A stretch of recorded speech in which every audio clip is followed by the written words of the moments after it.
Hello, everyone. Thank you for joining us today. Welcome to our employee engagement event. We're so glad you could join us today to discuss one of the most important aspects of any successful organization, the engagement of its employees. We in OpenHR, we open these conversations in our commitment to be part of the HR transformation, and we give voices to those experts or people who is involved in the topics to to share with our community the importance of these topics. We all know that employee engagement is all about creating a work environment where employees feel valued, respected, and motivated to give their best effort. When employees are engaged, they're more likely to be productive, satisfied, committed to the organization goals. On the other hand, when they are disengaged, they may feel disconnected from their work and their colleagues, leading to lower productivity, higher turnover, and other negative outcomes. Today, we're here to explore some of the best practices and strategies from promoting employee engagement in our organizations, and, well, hear from experts in the field, share our own experiences and insights, and work together to develop actionable plans for improving employee engagement in our organizations. Okay, so let's get started. I'll invite to join our panel of experts that will be talking with me about this topic. I hope you find today's event engaging and, most importantly, valuable for your own professional growth and for the success of the company. I will first invite Roberto Figus. Hi, Roberto. How are you? Hi, Micarli. I'm fine. Thank you very much. You? I would like you to. I'm fine too. Thank you. I would like you to present yourself, introduce you to our audience, and let us know why are you here today. Right, so I am Roberto Figus. I am the managing director of a company called Kharalis, based in the UK, and we are talent management consulting. So we do collaborate and consult with companies to help them with their processes in managing talent, which of course includes employee engagement, of course. So some of what we do can help companies to improve employee engagement. Thank you so much, Roberto. We're also glad to have you here. Thank you. I will invite to join Rebeca Fernández. Hi, Rebeca. How are you? Hi, Micarli. Hi, Roberto. Thank you very much. Hi, Rebeca. I'm very well, thank you. So, introduce yourself. Let us know where you're working on right now and why are you here too. I'm the CEO and co-founder of Aware. Aware is a company, it's an application that tends to increase awareness in the workplaces and, of course, increase engagement by interacting with employees and having a more personal way to enable catch-up coaching sessions and also to check how or increase the awareness of the personality type of the employees. I will explain more in the session. So, but our main, let's say, focus is increase awareness and also engagement levels in organizations. Okay, so we're really honored to have you here, and I know that we'll have a great conversation. I will invite now Claire Banham. Hi, Claire. How are you? Hi, everybody. How are you? Hi, Micarli. Hi, Roberto. Hi, Rebeca. So my name is Claire Banham, and I am a co-founder of Aware. And so I'm here in support of Rebeca today, and I will be able to answer any questions and share a little bit about my story in joining Aware and employee engagement as well. Okay, I know all of you have a lot of great experience that will be really interesting to this topic. And last but certainly not least, Claudio, Dambra. Hi, Claudio. How are you? Hi, I'm good. Thank you. Hi, everyone. Thanks for having me. We're honored to have you here. So talk to us a little bit about yourself before we go into the topic. Yes, of course. So my name is Claudio Dambra, based in Italy. So I'm the Human Capital Management Service Manager in Kharalis. So I'm helping Roberto and all the other colleagues to help the companies in growing the awareness and the engagement into their companies, leveraging also on the, let me say, digital tools, assets that we can bring to the table of any clients. Okay, so again, thank you all of you guys for being here, and let's get started. I will start with a simple question just to make or to get all our audience into context. And I would like to know your point of view also. What is an employee engagement strategy, and why are we talking about this? Any of you? I mean, I know that this is a conversation and we don't want to interrupt anyone, but for example, Roberto, can you start? Okay, yeah, I can start. So I think that the main concept here is that there is always the danger in companies that employees become disengaged. So when they keep, for example, they keep doing the same thing every day, or they are not valued enough, and so on. There's a number of reasons. We of course we'll get into more detail later, but it's very important that companies make sure that they have an engaged workforce, because that improves retention, improves satisfaction, and most importantly then improves also productivity for the company. So it's quite important to have a strategy or something that we can also call an employee value proposition, for example, to make sure that employees are engaged and work in the company, feel happy working in the company. Rebeca, do you have any opinion on this? I will add, I'm fully agree with Roberto, and I will add some data in here, so because it's all, I mean, we know engagement matters, and it matters, I think is the most important factor that we need to improve and take care in organizations, because it is all about people, and if the people is not engaged, we do have a real problem. And according to some stats, so Gartner, actually said that employees who are not actively engaged or are disengaged cost to the world 7.8 trillion in lost productivity. Okay, so that equals to 11% of global GDP. So with this, I want to say that it's not only that we do have a real problem in organizations, it's actually impacting the economic, let's say, growth. And as Roberto well mentioned, we need to enable some actions and strategies within organizations to ensure that employees are treated well and also engaged in whatever they do, and they feel embraced, and they feel that they belong to the company, they have a purpose, and so on and so on. And of course, it's all about human connection, human touch, but also about data. And I think we can discuss about this in the next, in this round table, because it's also about these aspects as well. Yeah. Right. And I think from a personal experience, from my perspective, because, I'm not necessarily, like, I'm not an HR professional, right? Even though I am part of an HR engagement app, I'm on the other side of the coin, where I have been in the shoes of an individual who had always kind of considered themselves a high performer, finding themselves in a situation where they were completely disengaged. And I think a lot of that had to do with the fact of starting a new job right before the start of the pandemic in the UK.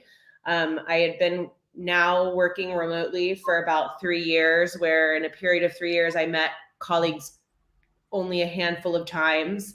And I think it all started even with like the onboarding process, and feeling that there was a lot of lack of structure across the organization in terms of trying to be inclusive and create a structured environment for the remote employees. But I certainly felt that disengagement, and I feel that we had more structure around that process, and maybe a new strategy to make remote employees feel more included within the organization would have helped. Yeah. Okay, so I think that we all know that employee engagement is not just a one-time thing. It's an ongoing process that requires commitment and effort from everyone involved. Either companies providing strategies or providing value to employees, and also employers, employee like trying to be more engaged with the company.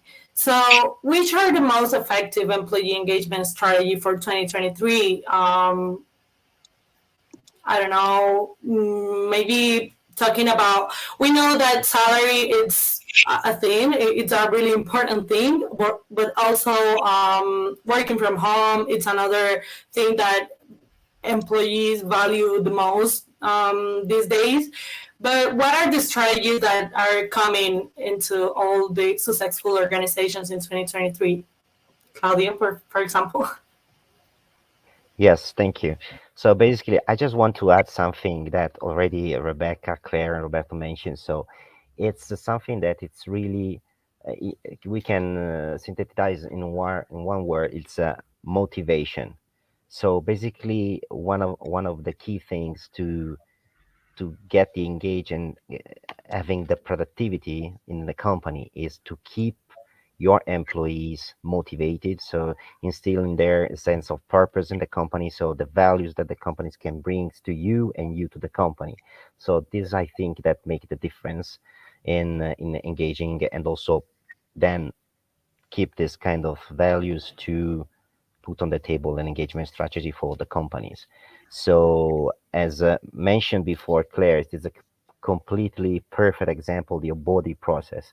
So because basically one of the most things, and also I was in the other side of the coin. So, and so especially when there was the pandemic. So I experienced in the previous company, so a lot of new joiners that is completely alone, with no contact, with no touch, and then this is a completely mess on the company side. So the companies need to ask themselves, okay, how can we keep the engagement of our new joiners? So because this is the, let me say, the views of the company since the beginning. And so that's the point. So how can we improve this the onboarding process? Which are the tools that we can also put on the table? So do we have all the assets that are needed to get engaged the new joiners, or what else? So basically, this is the first step, in my view, for the onboarding side. Then if you have, this is an ongoing process, of course, and you have to keep motivating day by day the employees.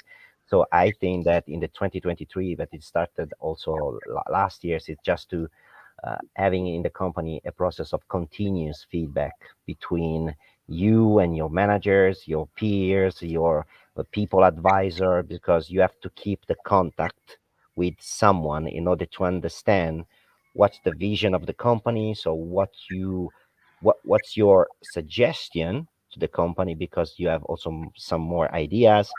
And so this is also one of the tool that could be using a digital tool, or even a conversation.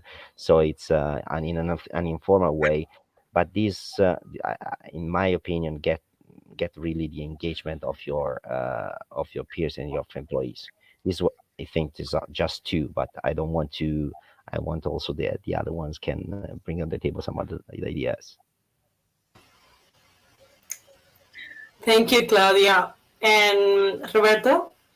Right. Yeah, I want to pick up from what Claudio said. To be honest, there's a lot of research, of course, in academia and not only, with relation to employee engagement and so on. There's actually, I think, in the last or the second last edition of the Harvard Business Review, there is an interesting article where they talk about the four factors that are very important to employees, that become important to employees to grow, to then build what can be very much a system for engagement. I wanna add first one thing. We are all different people, so even a strategy needs to always take into consideration the individual, because whatever engages me may not engage Claudio or Claire or Rebecca. So this is a very important point. We cannot just do a one size fits all anyway. But the important thing is that there are four elements that we can take into considerations. One is, of course, the typical thing, the material offering. So it's about money or the space, or I give you a nice desk in the office and so on. And so on, some nice benefits and so on. Some people enjoy this, and it is very important for several people. It's a short-term type of engagement strategy, because of course it is there in the now. It is, I'm getting the money now. Then the other thing, and that's where we work a lot, is the development side, is the strategy in the development of people. This is something that lets people feel appreciated. And apart from the fact that, of course, employees acquire new skills, the important thing is that helps both the organization and employees to see a more of a long-term strategy, long-term type of relationship, because of course it implies the organization investing into the employees' growth in some way. Then it's connection and community. Again, interestingly, this is as the article is interesting because he says it's clearly a long-term thing, because it takes time to build a connection and to build a community, but it's something that people experienced in that moment, in the very moment. So it is still something that needs to be nurtured in the short term, and it is very much, of course, making sure that there is a community, that there is a community that is built within the company. It's not just being left on your own. So although we, for example, we all work from home, our company by definition is an officeless company. We have regular calls all together. We have team calls, and whenever we can, we try anyway to organize ways to meet, because of course it's always important to feel the presence of your peers and managers and colleagues. And the last point is the meaning. That this is not only in this article. I read it everywhere. It's something that is very much repeated, and it's very important. It is, many companies say, all right, try to how involved are you in the organization? How much do you feel as like a member of the organization? I think to achieve that, the best thing is to make sure that the purpose of the organization is clear, and it is something that has that can affect society in some way. When it's put this way, then employees feel more of a connection to the company, because they also feel like they're doing something that is good, that is nice, that is for for the greater good. Even if it's it's important to have some kind of statement in the company, and it's not just about making money. That's really the point. It's about why are we doing what we do? Yes, of course, every company wants to make money, but we're doing this because we want to help people, companies be successful and make sure that they can nurture their talent, for example, and so on. So this is the point for me. Okay, Roberto. So wrapping up, the four things are basic values or basic benefits, money, space, or nice benefits, just scripted as you say. Then development, training, could be feedback as well, as Claudio says. Yeah. But basically, career plan, like that you are there in that company, but in 3 years, within 3 years, if you keep there, you could be a different professional, more talented, and you will have more grown. skills. And you I have think- more skills. You are a better version of yourself in a way or another. And I think it also comes down to a little bit about how we all engage with each other, right? So like understanding, for instance, different personality types and how that fits into the team, right? For better team building. And even, you know, from a managerial perspective, when you are doing, you know, your kind of quarterly year-end reviews, being able to create those sorts of career paths for individuals on your team, it's really important to understand what makes people tick, like what keeps people engaged, you know? So like for me, I like structure. So I like to see the KPIs for myself, right? To see how I progress or how I may regress and how I can get back on track. Whereas it may be a bit different for Rebeca, just simply because we're different personalities. We work differently, even though we may be on the same team. So it's just quite interesting to then understand that personality makeup of teams and the organization as a whole. I think that one of the most important things is to know your employee person. Basically, the aspects of the person that you hire from the beginning. If there's a team full of young people, probably the benefits that they feel more engaged to are not the same that companies that has more senior talent.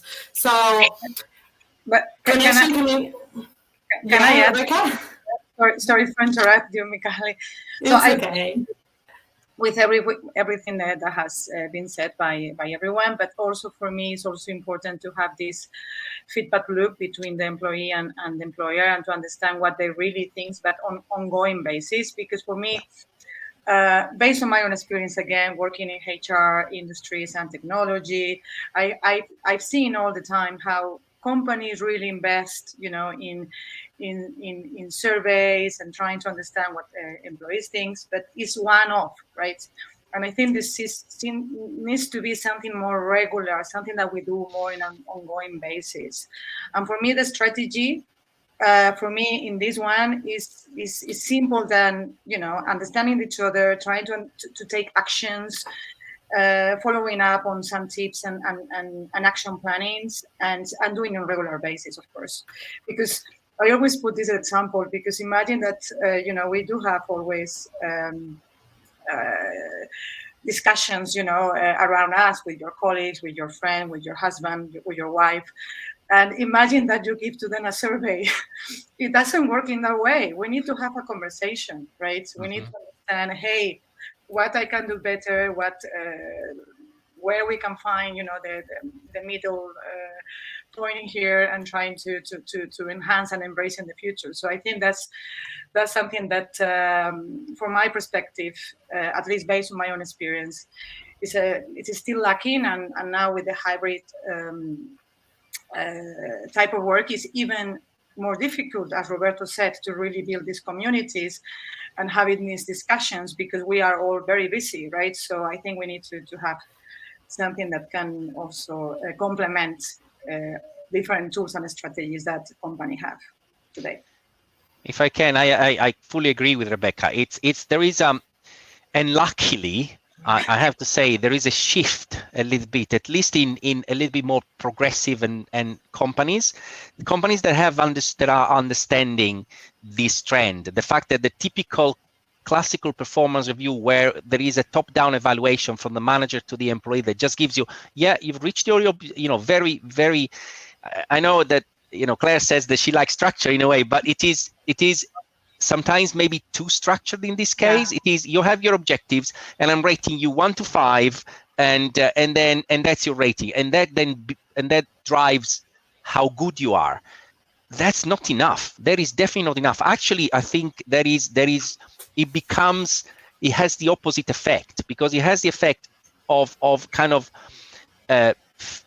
from the employee perspective, feeling judged, especially even more when there is the big trend in these cases of doing of trying to fit everyone into a bell curve, and that is absolutely the worst things that companies can do. So I would very much ditch completely the standard performance review completely, never again, but have regular conversations. And these are, as Rebeca said, this is the most important, because regular conversations are what can let the employee feel heard.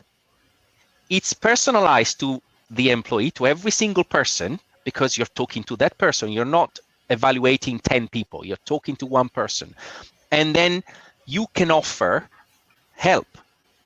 And that's the important thing, because if someone is struggling, you are not going to find it through a performance review or something like that. You need, and the only thing you can see if you don't talk to the person is that maybe their productivity is dropping down because they're not feeling engaged, they're feeling disconnected, they're not feeling happy, they have some issue, and therefore you need to tackle the issue by talking to them. Fully agree with Rebeca. No, definitely. And I think that structure can be applied in multiple ways, right? So to your point, Roberto, just having a regular cadence of conversation, that's structure, right? That makes somebody feel engaged. It doesn't necessarily have to be a rating from 1 to 5 quarterly, right? And I think that's much better. Yeah. May I say something? Oh, sorry. I'm sorry. I was just a quick thought.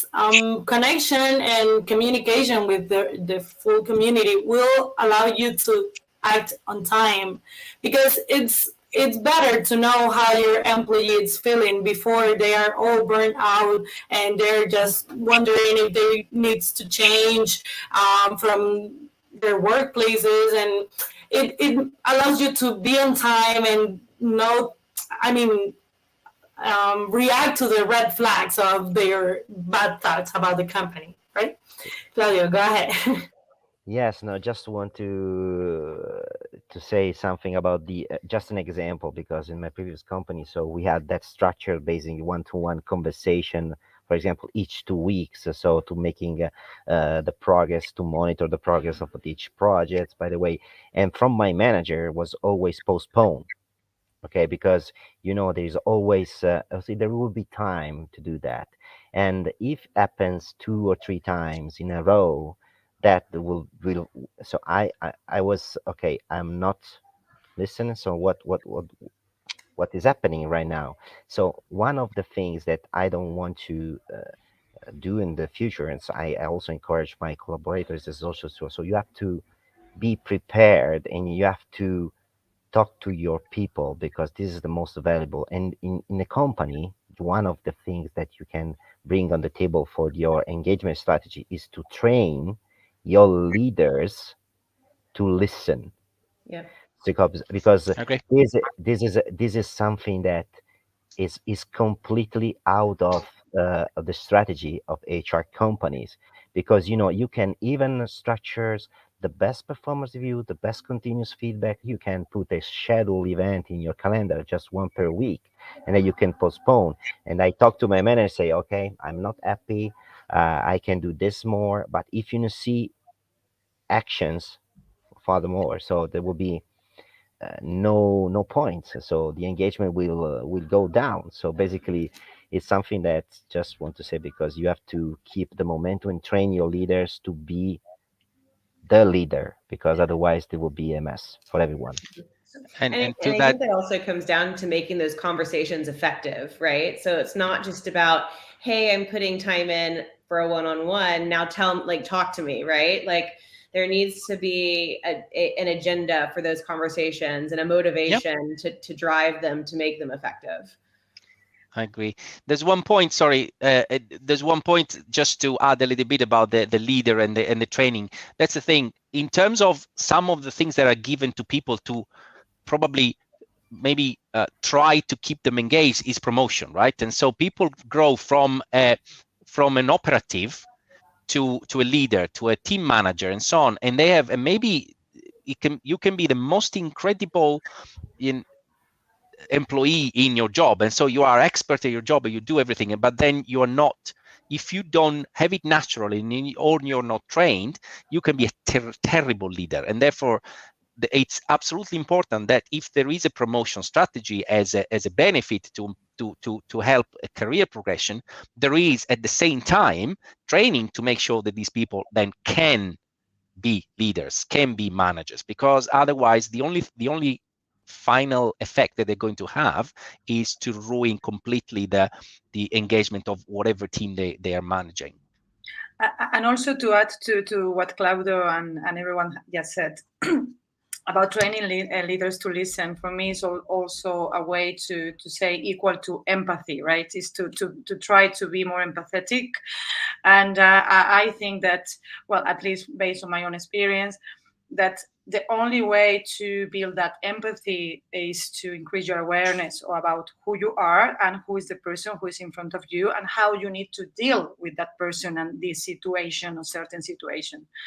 And we know that now it's another discussion if manager versus leaders, because if it is made or born. But I'm sure that if we increase this awareness, like who we truly are, what are the different weaknesses or issues, or what my colleagues or my employees are really thinking, or what are the day-to-day operational issues that they might have, I think is easier to understand and to build this empathy and to try to give them the support they need, because this is what they need. Sometimes it's just simple than, hey, how you doing? Or I'm listening to you, right? Rather than anything else. But that's the point. I think that managing is not directing. It is very much coaching in the end. That's Exactly. What it is. Exactly. Correct. Okay, so last month or at the beginning of the year, we were analyzing some of the factor of employee turnover rate, because we were just trying to identify, to make an article about it. And we divided it into internal factors and external factors. And we've seen that basically all the internal factors of employee turnover could be kind of fixed with a good employee engagement. One of the factors was lack of opportunity to growth or a career development, feeling burnout, negative or the management in general, toxic work environment, and lack of work and life balance. I think that based on what we've talked here, all of those factors could be kind of fixed with a good employee engagement strategy. But which are other factors that you think, or in your opinion, are like important factors to improve employee engagement within the companies? I like what Roberto said. Is really beautiful describe about managers should be coaching, right, and not managing or directing or telling what to do, right? It's more about embracing and trying to inspire and to push, but more in the back end, right?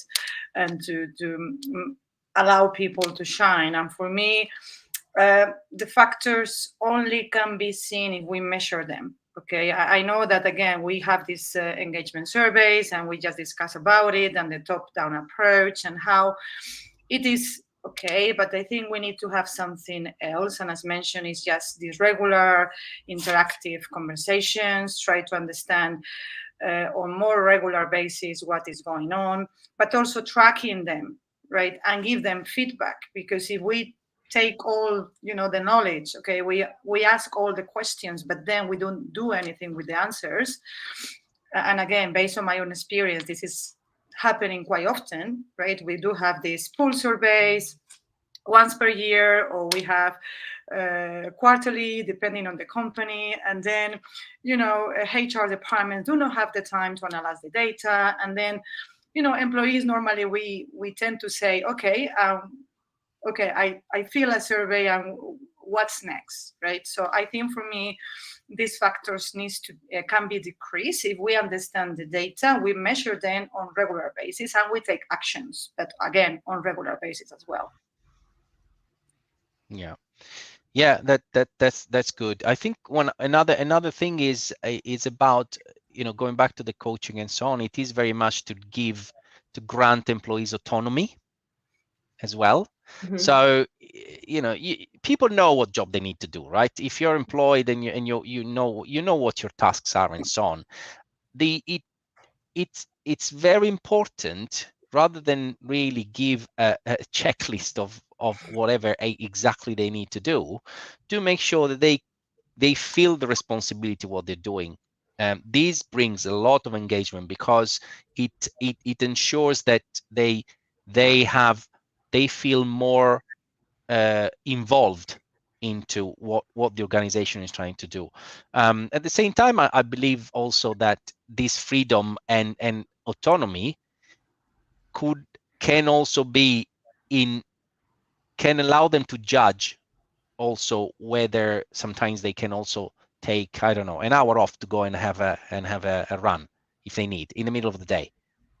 It's an example, but this is something that gives them the happiness to do some things, knowing that they are still delivering what they need to do. The company is still going to be successful, but they are not going to be. They don't have a camera on top of their shoulder that says, "Hey, you're not there at your desk. You're not doing your job."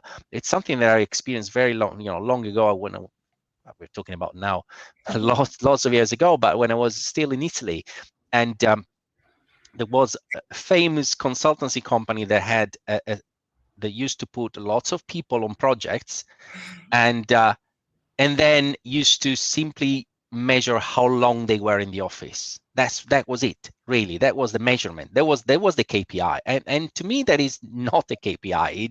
It doesn't tell you. It doesn't measure productivity. It doesn't measure anything. It's just a ticker, like in a taxi for having a client pay. But in reality, these people then get bored and they don't, because they're not doing the job. They have someone on top that just says, yeah, you need to sit there and do and pretend that you're doing something, because that's all we're measuring. But otherwise, but where is your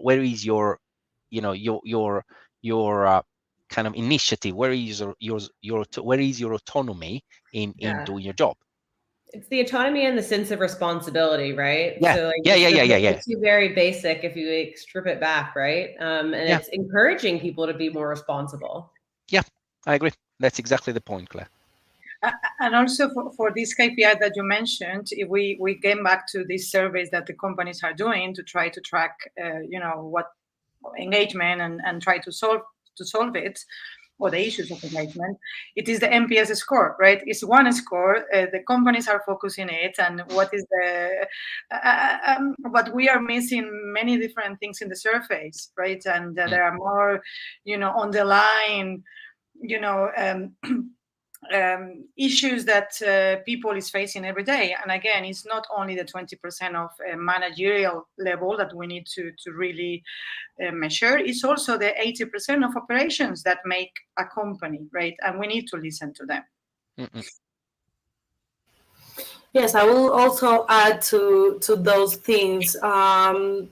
Like, we need to encourage organizations to invest in technology that or tools that makes our employees to work faster, but not only faster, smarter. Because if the KPI is the amount of time that the employee is in the office, they are probably 4 hours, wasting 4 hours of their shift doing administrative work that could be probably done with a tool in a faster or in a shorter amount of time. So that will also reduce the burnout, because people will do things, strategic things, not just administrative work. So I don't know if you want to add any other factor or any other thing regarding the employee engagement, since we're reaching our time to close the event. No? Okay. I can say one thing more. So all the example that was bringing from Claire, Rebecca, and Roberto is completely valuable, and I think all of us was in a previous consulting firms. So basically, there was the micro management style. So basically, and this is something that we have to completely delete from from the company, because you have to, you have to give them the responsibility to grow. So you have to guide them, you have to coach them, you have to mentor them as a leader, basically. So you have to show them and lead by example. So all the companies have this slogan, lead by example. But if you do not train your leaders, so it's something that is completely not possible to do. But I just want also to reconnect what Rebecca said. Okay, it's a kind of nurturing the culture of the empathy, but also culture, the emotional intelligence. That is something, another big word that it's also common right now. And so, but the most, I think, most effective way is just to have a sense of create an environment where people are safe, let me say, an environment of collaboration, open mind, and because otherwise it's like a boomerang. So you can talk to people and say, but they will never trust you again, and they will not be productive for sure, and they will waste time instead of working for you. So you have to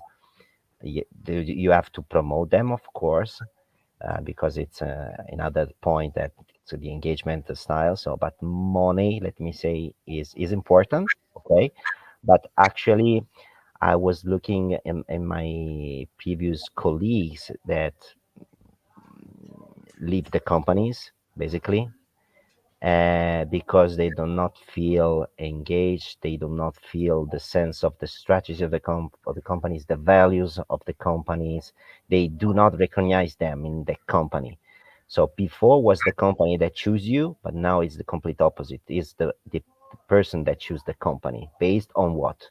So the first thing that I see in the interviews are, okay, what are the, I don't know, well-being strategy, for example, of the employees, for example. Is one of the key points for them, which is the work-life balance, for example. You said correctly. So this is another point that I want to put on the table. And actually, Claudio, sorry, yes. I will add the last one, because you trigger my mind with a quote that I have read multiple times, and I do have experienced that. Is that there is a set that says employees do not leave companies, they leave bad managers or bad leaders, and that's a reality really that we are living. But also to add to yours, they also hopefully many times then they join companies because of the people that are there, and therefore the kind of culture that they're going to live in, because they know that they are going to be appreciated. They know that they will find an environment where they will be given the opportunity to thrive in a way, right, and to go. So yeah, completely, I really agree with what you said, Rebecca. So thank you so much. Based on this conversation, I think that by working together and giving our voices to, to open more conversations like this, working together to create a culture of engagement, letting every organization there outside know the importance of how can we build stronger and more productive, fulfilling workplaces will lead to a better organization and more successful and goal achieving. As our event draws to a close, I would like to take a moment to thank all our audience. David Gonzalez from Spain, who is talking to us in the LinkedIn comments, and Jean Candice from Kenya. Thank you to you guys for being here. Thank you so much, Roberto, Rebeca, Claudio, and Claire. It's been a great time, and I really hope that every audience, every people seeing this have gained some valuable insights and ideas for how to improve engagement in our organizations. Saying again and closing by extending that this is not a one-time thing. This is an ongoing process. As Rebecca has said, this is something that we need to create in our companies and keep doing in basically in the daily matter. And I encourage you, the panels, and also the audience to continue the conversation beyond today's webinar and explore how they can apply the insights and strategy discussed. Let our audience know how they can contact you in case that they feel more curious about the topic. Claire and Claudio, I know that we will share your LinkedIn profiles in our account, but also if there's another way that they can get in contact with you, you can. This is the place or the moment to say it. Rebecca, you go first. Come on.